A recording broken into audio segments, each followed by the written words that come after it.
The book of Ezekiel, with a word of wisdom from our Father in Jesus' name, verse 1. Now it came to pass in the 30th year, in the 4th month, in the 5th day of the month, as I was among the captives by the river of Chebar, that the heavens were opened, and I saw visions of God.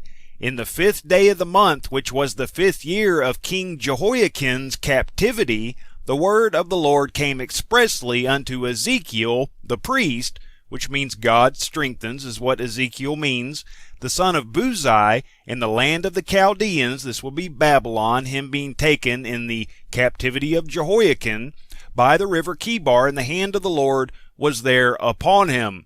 Now, the captivity of Judah is symbolic of the captivity of the end times, Nebuchadnezzar being a type of Antichrist, and during that 5-month-long hour of temptation, the Antichrist, Satan himself, that is to say, will appear in Jerusalem and take the world into the captivity of his one-world religious system at that time. And I looked, and behold, a whirlwind came out of the north, a great cloud, and a fire enfolding itself, and a brightness was about it, and out of the midst thereof as the color of amber out of the midst of the fire. Now this word color is eye. In other words, look and see. Come and see, as it's written in the book of Revelation concerning the 4 living creatures that we will read of in this first chapter of Ezekiel. And amber is 2830 in your Hebrew dictionary of your Strong's Concordance, probably bronze or polished spectrum metal. So it appeared to be bronze or highly polished spectrum metal. We're speaking of a vehicle here. This word whirlwind, when you look it up in your main concordance of your Strong's Concordance, you'll see that the first time it appears is when Elijah was taken up into heaven by a whirlwind in 2 Kings chapter 2. And in that chapter you'll see a chariot of fire and horses of fire written of in verse 11 of 2 Kings chapter 2. The word chariot simply meaning a vehicle in the Hebrew, and in this case we're talking about a flying vehicle. And the word horses, as it appears in 2 Kings chapter 2 verse 11, means a horse as leaping, also a swallow from its rapid flight. So then we're talking about flying vehicles, really, and one being totally unfamiliar with flying transportation, as Ezekiel was, would naturally use such terms. What you want to bear in mind, though, here in this final generation is that for every negative there's a positive, and you'll see this same terminology used in Revelation chapter 9, describing the transportation used by Satan's angels, the fallen angels, that locust army, that are cast out of heaven with Satan at the beginning of that 5-month period. And then Satan will appear as Antichrist in Jerusalem in the middle of that 5-month period. Nebuchadnezzar being a type of Antichrist who destroyed Jerusalem about 11 years after the date given in this first chapter of Ezekiel. So whether those vehicles are good or evil depends on who is within them. In the case of Ezekiel, as we'll find out in the last verse of this first chapter, within this highly polished spectrum metal vehicle, as it appeared to be, was God himself paying a personal visit to this one Ezekiel to convey the message that greatly concerns this final generation.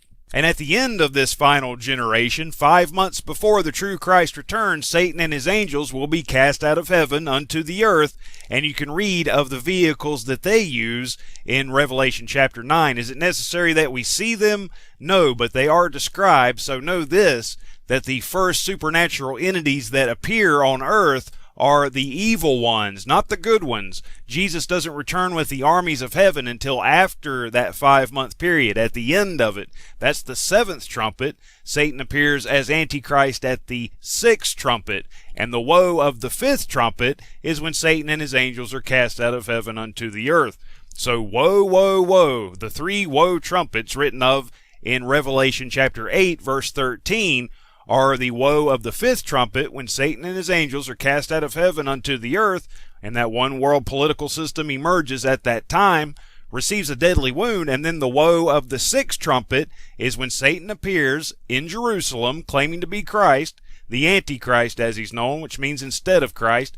And the 3rd and final woe trumpet is the 7th trumpet, whenever the true Christ returns, and all are changed into spiritual bodies at that time. So, verse 4 of Ezekiel chapter 1, "And I looked, and behold, a whirlwind came out of the north, a great cloud, and a fire enfolding itself, and a brightness was about it. And out of the midst thereof, as the color of amber, it appeared to be highly polished spectrum metal out of the midst of the fire. Also, out of the midst thereof came the likeness of 4 living creatures. And this was their appearance. They had the likeness of a man." And you'll find these 4 living creatures written of in Revelation chapter 4 and verse 6. "And before the throne of God, there was a sea of glass like unto crystal, and in the midst of the throne and round about the throne were 4 beasts full of eyes before and behind," 4 living creatures. "And the first beast," the first living creature, "was like a lion, and the second beast, the second living creature, was like a calf, and the third beast had a face as a man," the third living creature, "and the fourth living creature, the fourth beast, was like a flying eagle. And the 4 living creatures had each of them 6 wings about him, and they were full of eyes within, and they rest not day and night, saying, Holy, holy, holy, Lord God Almighty, which was, and is to come."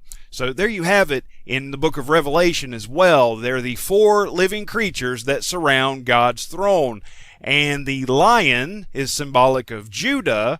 The calf or the ox is symbolic of Ephraim, which is to the west, Judah being to the east. And the third living creature had a face as a man, that's Reuben, to the south. And the fourth beast, the fourth living creature, was like a flying eagle. That's the standard of the tribe of Dan to the north. So you have north, south, east, west is what's being said here concerning the 12 tribes and the standards thereof. And you'll find in your companion Bible, if you have one, in Numbers chapter 2, a chart which makes this a lot easier to understand as far as the 4 directions are concerned. But it's very simple. All of the tribes had standards, and to the 4 sides, the north, the south, the east, and the west, you have the standards written of in Revelation chapter 4 and Ezekiel chapter 1. And we continue with verse 6 of Ezekiel chapter 1. "And everyone had 4 faces, and everyone had 4 wings." Now this word wings, if you look it up, is 3671 in your Hebrew dictionary of your Strong's Concordance, and it comes from 3670, to project laterally, lateral meaning side. And as Ezekiel will go on to describe these 4 living creatures within the wheels that went on their sides, you can understand what he's really talking about here. Back in these days, if something flew, it must have wings. Is another thing you want to remember, is that this was written long before the advent of flying technology. And verse 7 of Ezekiel chapter 1, "And their feet were straight feet, unjointed," in the Hebrew. This is the landing gear. "And the sole of their feet was like the sole of a calf's foot, and they sparkled like the color of burnished brass." Again, they appeared to be highly polished spectrum metal. No one knows what the material was that these vehicles are actually made out of, but obviously we're talking highly advanced, way beyond the comprehension of the metallurgy of mankind. And verse 8, "And they had the hands of a man under their wings on their 4 sides, and they 4 had their faces and their wings. Their wings were joined one to another. They turned not when they went every one straight forward." They didn't turn first, they went straight forward. As you would visualize a flying saucer, which is the term we use nowadays to describe such a vehicle. "As for the likeness of their faces, they 4, which is the number of earth, had the face of a man," that's Reuben, to the south, "and the face of a lion," Judah, to the east on the right side. "And they 4 had the face of an ox on the left side," that's Ephraim, to the west. "They 4 also had the face of an eagle," Dan, to the north. Again, the chart you'll find in the companion Bible on page 181 explains the standards of the tribes of Israel in Numbers chapter 2, page 181 of your companion Bible. "Thus were their faces, and their wings were stretched upward. 2 wings of everyone were joined one to another, and 2 covered their bodies." So we're talking circular here. "And they went every one straight forward, Whither the Spirit was to go, they went, and they turned not when they went. Ezekiel being familiar with an ox cart, and whenever the ox's head would turn, then the vehicle would turn with it. But this wasn't like that, is what he's saying. They just went. As for the likeness of the living creatures, their appearance was like burning coals of fire, and the appearance of lamps. It went up and down among the living creatures, this being the power source, most likely, of these vehicles. And the fire was bright, and out of the fire went forth lightning. And the living creatures ran and returned as the appearance of a flash of lightning. They were that quick, in other words. Ezekiel had never seen anything like this, but he does a fantastic job of describing it. Now, as I beheld the living creatures, behold, one wheel upon the earth by the living creatures with his four faces. So these were wheels that he was seeing. So you take a wheel and turn it on its side, and there you have it, basically. The appearance of the wheels and their work was like unto the color of a beryl. And they four had one likeness, and their appearance and their work was as it were a wheel in the middle of a wheel on its side. A flying saucer is what he's seeing here. Verse 17, when they went upon their four sides, and they turned not when they went. Again, there was no ox to look if anything was coming or not before it turned. You would pull back on the reins of an ox on an ox cart to turn the vehicle to the right or to the left. These didn't do that. They just went. When they went upon their four sides, wheels on their sides, and they turned not when they went. As for their rings, they were so high that they were dreadful, and their rings were full of eyes round about them four. And remember what we read of in Revelation chapter 4, the four beasts, the four living creatures, full of eyes before and behind. What is this speaking of? The passengers of these flying vehicles could be seen through the windows, these rings that were full of eyes around about them four. And when the living creatures went, the wheels went by them. And when the living creatures were lifted up from the earth, the wheels were lifted up. Whithersoever the Spirit was to go, they went. Thither was their spirit to go, and the wheels were lifted up over against them, for the spirit of the living creatures was in the wheels. The four living creatures that protect the throne of our Father were within these vehicles, in other words. When those went, these went. They went wherever the vehicle went because they were inside the vehicle. And when those stood, these stood. And when those were lifted up from the earth, the wheels were lifted up over against them. When those within the vehicles were lifted up from the earth, the wheels were lifted up over against them because they were within the vehicle. For the spirit of the living creature was in the wheels, because the living creatures were in the wheels, these highly polished spectrum metal in appearance vehicles, flying vehicles. And the likeness of the firmament upon the heads of the living creature was as the color of the terrible crystal. It appeared to be stretched forth over their heads above. And under the firmament were their wings straight, the one toward the other. Everyone had two, which covered on this side, and everyone had two, which covered on that side. Their bodies, the body of this vehicle, in other words. And when they went, I heard the noise of their wings like the noise of great waters, waters being symbolic of people in the book of Revelation, as the voice of the Almighty, the voice of speech, as the noise of an host. When they stood, they let down their wings. And there was a voice from the firmament that was over their heads when they stood and had let down their wings. They let down their landing gear, those straight feet, the unjointed feet, and the sole of their feet was like the sole of a calf's foot, as we read back in verse 7. And above the firmament that was over their heads was the likeness of a throne, as the appearance of a sapphire stone. And you'll see a parallel to this in the book of Exodus in chapter 24, and let's turn there real quickly, and we'll begin reading with verse 9 of Exodus chapter 24. Then went up Moses and Aaron, Nadab and Abihu, and 70 of the elders of Israel, and they saw the God of Israel, and there was under his feet as it were a paved work of a sapphire stone, and as it were the body of heaven in his clearness.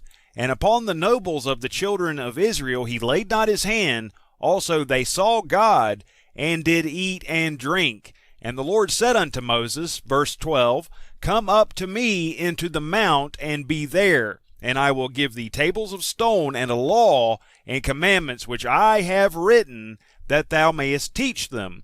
And Moses rose up, and his minister Joshua, and Moses went up into the mount of God.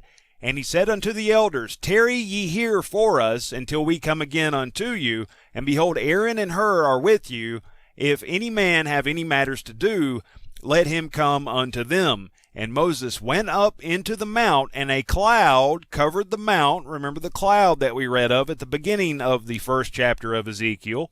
And the glory of the Lord abode upon Mount Sinai, and the cloud covered it 6 days. And the 7th day he called unto Moses out of the midst of the cloud. So we see very similar language going on in the book of Ezekiel. And returning to verse 26 of the book of Ezekiel in chapter 1, And above the firmament that was over their heads was the likeness of a throne, as the appearance of a sapphire stone. And upon the likeness of the throne was the likeness as the appearance of a man above upon it. And this is God Almighty appearing to Ezekiel at this point. And as you're about to find out, he was within the main vehicle. There were 5 altogether, the 4 living creatures, and then this vehicle.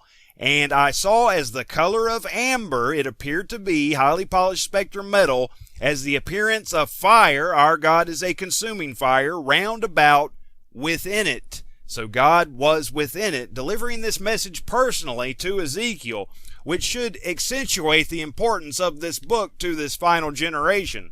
From the appearance of his loins even upward, and from the appearance of his loins even downward, I saw, as it were, the appearance of fire. Our God is a consuming fire, and it had brightness round about, as the appearance of the bow that is in the cloud in the day of rain. So was the appearance of the brightness round about. And you'll find this mentioned in Revelation chapter 4 as well.